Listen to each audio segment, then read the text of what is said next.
In the past, when sublimating onto metal, you used to just get metal sheets, something like this.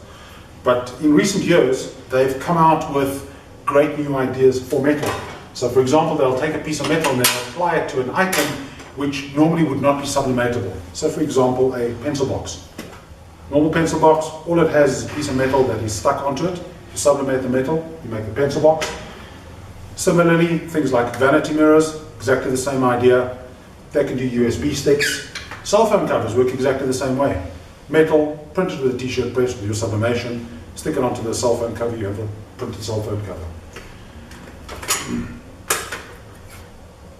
Another great new idea with sublimation is somebody came up with a great idea of sublimating slate tiles. So it's got a white coating followed by a sublimation coating, and that's what gives you the bright, vibrant colors. It basically is just a piece of slate that is now sublimated. In the past, polymer has been used for casino chips. The company that has been making the casino chips decided that, seeing as they're doing casino chips, they might as well do things for the sublimation industry. And that's where things like this come from. So this kind of idea, this is a little name tag or an ID tag. It's just a piece of polymer. There's no coating on it because you don't need it for sublimation, it's already plastic. Similarly, cutlery. It's high enough, it's got a high enough melting point to withstand the sublimation process, and it sublimates absolutely beautifully. Even things like dog bowls are now possible.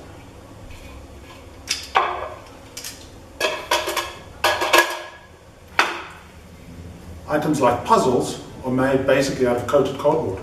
So they've taken a piece of board, they've made it white, they've applied a coating to it, and you can sublimate it. It really works really well. They've made gift boxes out of the same product. They've made wine boxes out of the same product.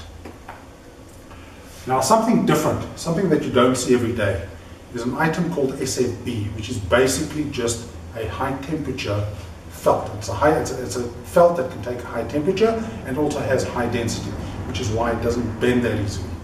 It can be die cut into any shape you like.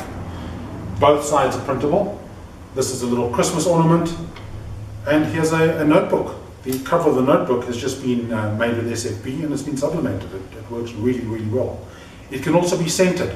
So for example, if a car air freshener is required, cut it out of the SFB, print it, apply the aromatic oil, and you have a car freshener.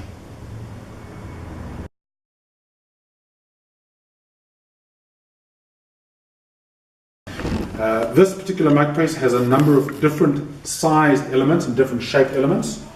This one is for cone shapes, which allows you to do the cone shaped mugs.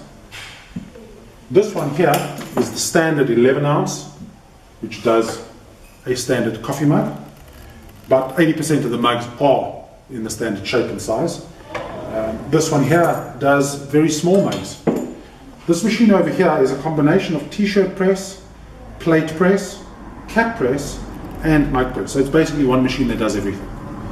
The attachment for the caps looks like this. A machine like this is really good for home industry, not really great for a shop environment where you need to be producing multiple products at the same time. With this machine you can only produce one thing at a time, then take off that element, put the next item on, and so forth. This really interesting little number is a pen press. So you would take a PVC pen, basically a plastic pen that has a high melting point, and you could either sublimate it or print it with conventional laser. Here is a vinyl cutter. It's a little hobby machine, very useful for doing prints onto shirts or cutting vinyl onto shirts, good for basic stickers, that kind of thing. Here we have a t-shirt press. And this is in fact what has done everything that was shown in the previous segment. Anything that's flat will fit into this machine, be it the metal, be it the hardboard, be it the plastic, even though the cutlery that we showed earlier has been done with this machine.